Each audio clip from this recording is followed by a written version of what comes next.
जो लोग राजनीति को समझते हैं उन्हें पहले दिन ही पता था कि भारतीय जनता पार्टी क्या कदम उठाएगी, और ये बात पहले भी कही गई थी कि आदरणीय नीतीश कुमार जी को हम सब लोग मिलकर के प्रधानमंत्री बनाना चाहते थे, लेकिन वो अब एज ए मुख्यमंत्री रहे, अब वो रिटायर होंगे राज्यसभा मेंबर के रूप में।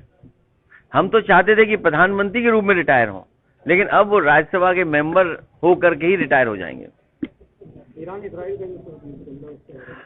युद्ध के पक्ष में हम लोग नहीं हैं।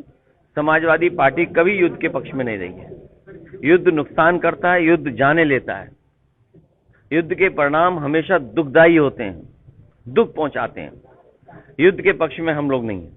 इतनी प्रक्रिया आ रही है मगर अभी तक के बीजेपी के बड़े नेताओं की कोई प्रक्रिया नहीं है, शोक दिखा रहे हैं, अपना हंसी मजाक में लगे हैं, कैसे देखते हैं? ये विषय क्योंकि भारत सरकार पे ज्यादा है, लेकिन जब भारत सरकार ही चुप है तो मजबूरी में विपक्ष के लोगों को अपनी पक्ष रखना पड़ रहा है, जहां भारत सरकार को अपना पक्ष रखना चाहिए। और इतनी कमजोर शायद सरकार कभी किसी ने नहीं देखी होगी।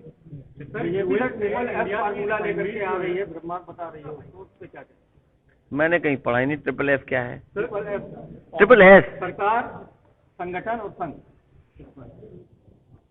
बहुत बच के रहना, बहुत सस्पिशियस लोग हैं ये, बहुत सीक्रेटिव काम करते हैं, बहुत सिलेक्टिव फैसले लेते हैं। तो इनका एसएस जो भी हो, हमने एसएस आपको बता दिया। अमेरिका ने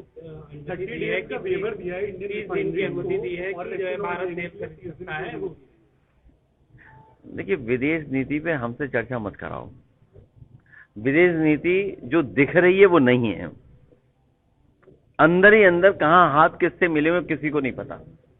और कारोबार से हम लोग जुड़ गए हैं, कितने बड़े पैमाने पे हम कारोबार से जुड़े हैं।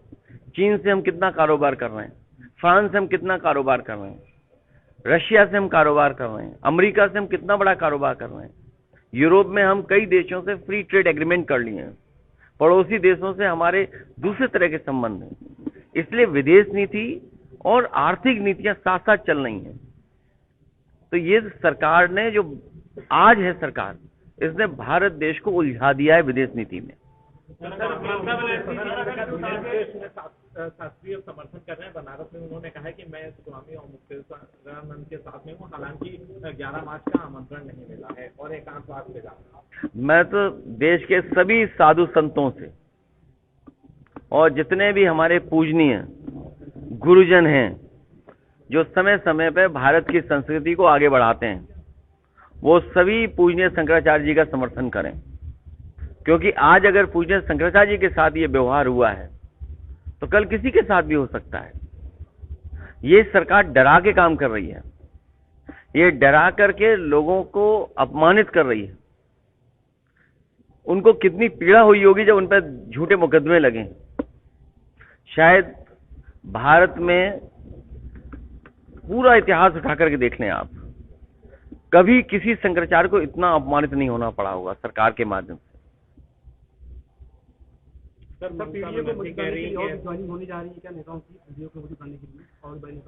पीडीए परिवार बढ़ता रहेगा।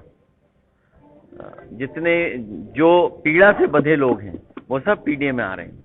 सर, पश्चिम बंगाल के जो राज्यपाल हैं उन्होंने इस्तीफा दे दिया है, तो कैसे देख रहे हैं? ममता बनर्जी ने भी इस पे बंगाल के चुनाव के बाद और यूपी के चुनाव के बाद ये तो इस्तीफे कम हुए हैं, न जाने कितने इस्तीफे होंगे देखना।